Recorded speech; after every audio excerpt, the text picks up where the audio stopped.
دیارە من درێژە بە تۆر و بابەتەکانم دەدەم ئەمڕۆ چەند تۆر و بابەتێکم دەبێت پرسی دادگای تایبەت بۆی کە وەزیری وزە و نەوت لە عێراقدا چەند کۆمپانیایەکی بیانی لە هەرێمی کوردستاندا داوە بە دادگا بۆ لێکۆڵینەوە بەڵام لێسەدا دادگاکانی هەرێمی کوردستان داوای دواخستنی ئەم پرسە و ئەم دادگاییکردنە دەکەن لەسەر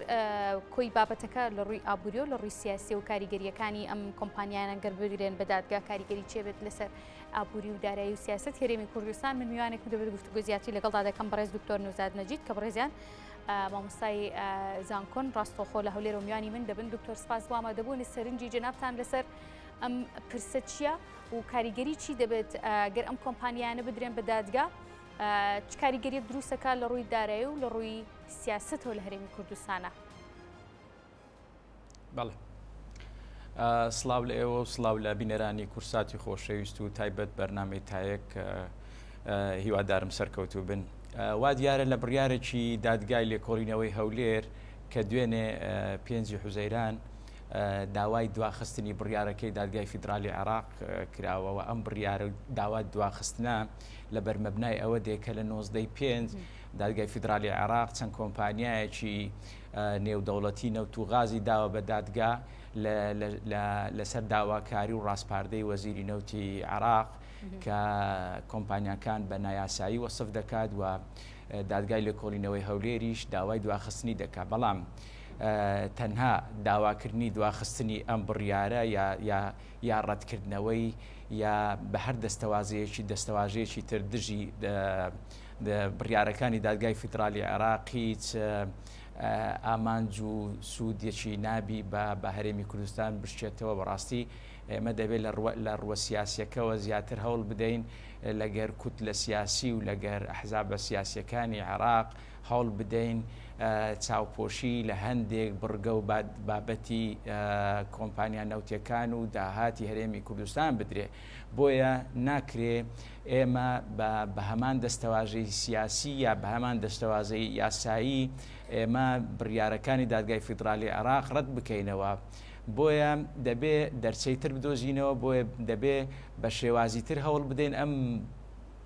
بڕیارانەی کە لە دژی حکوومەتی هەرێمی کوردستان تۆمار دەکرێت یا دژی کۆمپانیاکانی هەرێمی کوردستان کە کار دەکەن نێودەوڵەتین پێم وایە دەرچەیتر هەیە و لە ڕووە سیاسیەکەەوە هەوڵ بدەین ئەم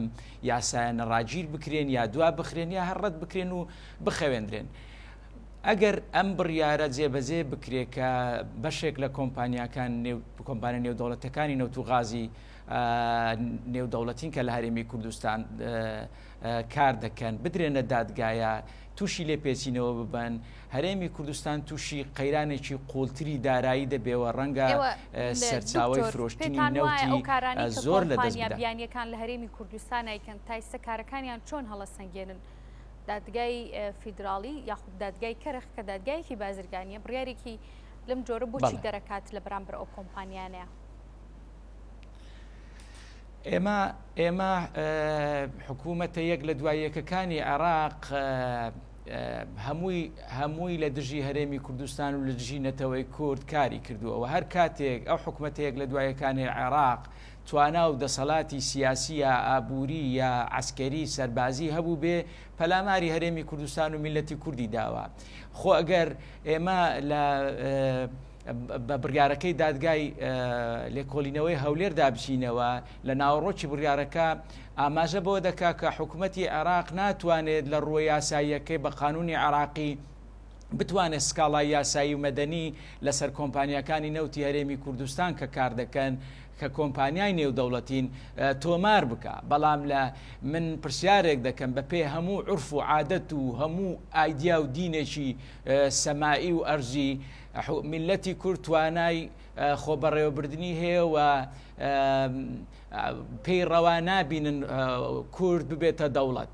خۆی ئەمە لە قانونی هەموو دنیا هەر میلەتێک لەسەر داواکاری خۆی دەتوانێت ببێ بە دەوڵەت بەڵام کە پێمان ڕەوانە بینن میلەتی کورد ببێ بە دەوڵەت یا کیانێکی تایبەتی خۆی هەبێ و چاویان بەم کیانەی ئیستا هەرێمی کوردستانی شەڵنایەکە زۆر بە دڵنیاییەوە دەرێم هەرێمی کوردستان لەژێر ڕچێفی بڕیاری سیاسی و سکاڵای یاسایی و هێزی سەربازی هەرێمی کوردستان لە خەتەرە بەڕاستی بەڵام دەبی سیاسیەکانمان چاوکراوەتر و زاناتر هەوڵ بدەن لە ڕێگای گفتوگۆ و دانوستان دە سیاسیەکانیان لەگەر بەرپرسانی حکوومەتی عێراق بتوانن ئەم کیانەی هەرێمی کوردستان بە سەلامەتی بێنەوە. ئێمە زۆر جار لە یاسای فڕۆکەوانی دیارەکە کاپتنەکانی کە سەرنشینی هاوڵاتیەکانیان پێ بە تیارە دەبێ پەڕەشوتیان پێ نەبێ بۆی هەموو توانەکانی خۆی بەکاربینی بۆی لە کاتێک ئەگەر هەر کێشەیەک دروست بوو هاوڵاتیەکانی بە سەلامەتی ڕزگار بکات. بەڵام ئێمە زۆر خەڵکی سیاسیمان هەیە بڕیاری بەدەستە لە هەرێمی کوردستان نەماڵ و منداڵەکەی لە هەرێمی کوردستان دەژی و خۆشی خاوەنی جنسیەکی ترەکە باچی بەوەی نیە هەرێمی کوردستان بکرێت هەر قەیرانێکی ئابووری یا سیاسی یا عسکەری و سەربازی. کاری ئەم کۆمپانیانە بەکوێ دەکات لە پاش ئەوەی کە دەدرێن بە دادگا و ڕاگررتنی ئەم دۆسەیە چ کاریگەریەک لەسەر و بەرهێنانی و هەروە تا فرۆشتنی نەوتیژەکات نەوت و سەرچاوەکانی دیارەمە بەسن. لە ڕووە ئابوووریەکەوە هەوڵدانە بۆ وشکردنی سەرچاوە داراییەکانی هەرێمی کوردستان. ئەگەر لە ڕووە یاساییەکەوە حکوومەتی عێراق ئەم کۆمپانیانە بدا بە دادگاوە کارەکانیان بوەستێنێت تووشی عەڵقەلە و کێشەیەکیان بکە کەواتە هەرێمی کوردستان لە فرۆشتنی نەوت دوا دەکەوێت و حکوومەتی عێراق لە پلانی ئێستایدا هەیە کە بەرهەمهێنانی نەوتی تا 6 ملیار نەوت بەرمیل نەوت زیاد بکە کە ئەمەش یەک لەو بەرنامانەیە کە هەوڵ دەدا سەرچاوە داراییەکەی هەرێمی کوردستان لە ڕووی فرۆشتنی نەوت و غازەوە وشک بکە بۆی توانە بەرهەمهێنانەکانی خۆی زیاد بکە. ئەمە لە ڕووە ئابوووریەکەوە زیانی گەورە بە هەرێمی کوردستان دەگەێنی و لە ئێستادا ئەگەر ئەم کۆمپانیانە لە ڕووە یاساییەکەوە تووشی لێکۆڵینەوە ببن و توانای ئەویان نابی کە نەوتی هەرێمی کوردستان بە ئاسانی بفرۆشن و داهاتی هەرێمی کوردستان ئەوەی لە فرۆشی نەوت بەدەستی دێنێ لە دەستی دەدا و بارودۆخە ئابوووریەکە تا دێ خراپتر دەبێت چونکە وڵات یا هەرێمێک تەنها لە ڕووە سەربازیەکەی نییە تەنها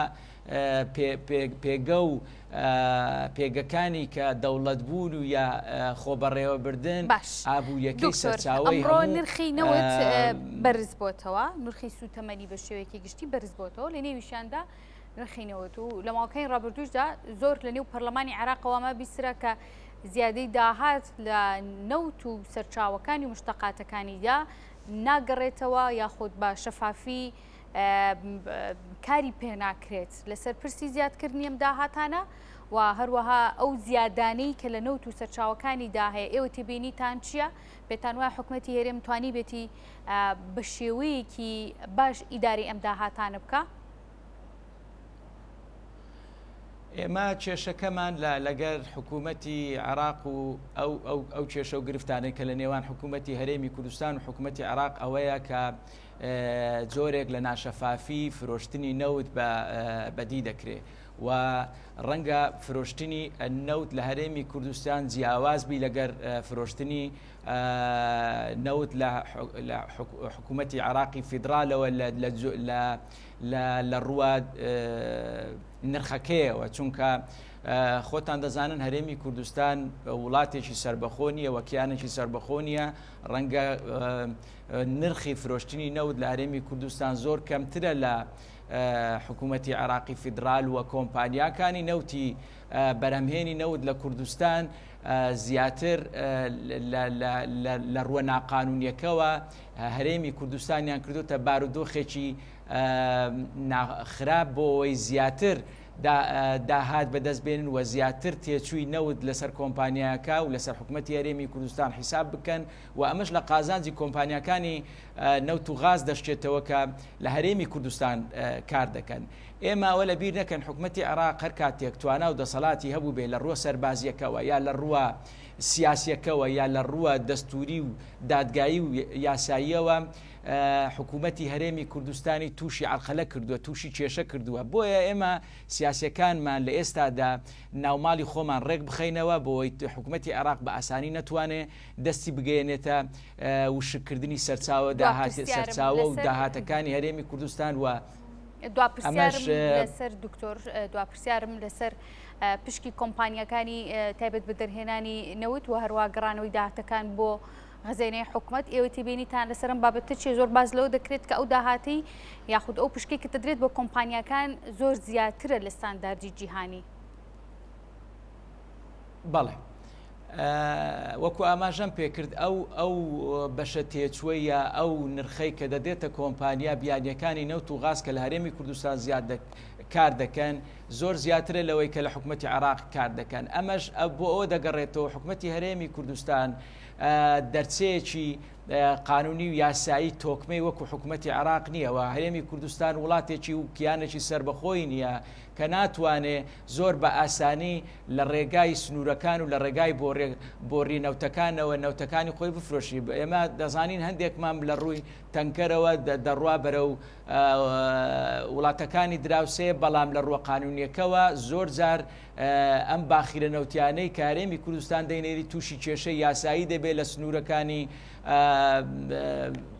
دەریاچە و بحیرەکان کە زۆر جار سکاڵای حکوومەتی عێراق ڕایگرتووە بۆ ماوەیەکی زۆر تووشی کێشەی کردووە کە ئەمەش هەموو تێچووە لەسەر ئەو نەوتەی کە لە عەمبارەکانی باخیرەکان دەگوازرێتەوە. ئەمە هەموو خۆی لە خۆیدا ئەم کۆمپانیانە زیاتر هەرێمی کوردستانیان تووشی ئەحرازی کردیە چ زۆر جار کە ئەم کۆمپانیایە تووشی کێشەی دارایی دەبێ یا تووشی کێشەی یاسایی دەبێ تێچووە داراییەکەی زۆر زیاتر دەبێت لەوەی کە پێشتر ئیتیفاقیان لەسەر کردەوە. بۆیە ئەم زیان و زەرەرەی کە لە بەرمەبنای سکاڵایەکی یاسایی یا سکاڵایەکی دادگای حکوومەتی فیدرالی عێراق دەردەچێت تێچووەکەی هەموو لەسەر هەرێمی کوردستان حساب دەکرێتەوە. تێچووی بەرهەمێنانی نەوت لەگەر هەرێمی کوردستان مقارنەتەن بە حکوومەتی عێراقی فیدرال زۆر زیاترە. ئەمە هەمووی لە کەمکردنەوەی داهاتی هەرێمی کوردستانەوە زۆر جار حکوومەتی عێراق کوردستان هەرێمی کوردستان و وەزارەتی پیشەسازی نەوت و سەرچاوە سروشتیەکان بەوە تۆمەتبار دەکات کە ناشەفافە لە داهات و دیار نییە چەند لە مانجێدا چەند نەوت دەفرۆشێ و بەپێ ئەو ئیتیفاقی کە لە حکوومەتی هەرێمی کوردستان و حکوومەتی عێراق کرابوو کە مانگانە 450,000 بەرمیل بدرێت بە کۆمپانیای سۆمە و لە ڕێگای حکوومەتی عێراقەوە بفرۆشێ. ئەمەش تا ڕادێک نەچۆتە بواری جێبەجێکردن لە مقابلی ئەمە لە بەرامبەری ئەوەدا کە بڕێک پارە بۆ هەرێمی کوردستان دابین بکرێ بۆی بتوانن موچە و خەرجەکانی حکوومەتی هەرێمی کوردستانی پێدابین بکەن و تا ئێستا ڕەنگە بە منفەسیل ڕەنگە بەشێک لەم پارەی هاتبێ، بەڵام تا ئێستا ئەم کێشەیە یەکلایی نەکراوەتەوە و ئەم کێشەیە بەردەوامی هەیە. هەموو ئەم کێشە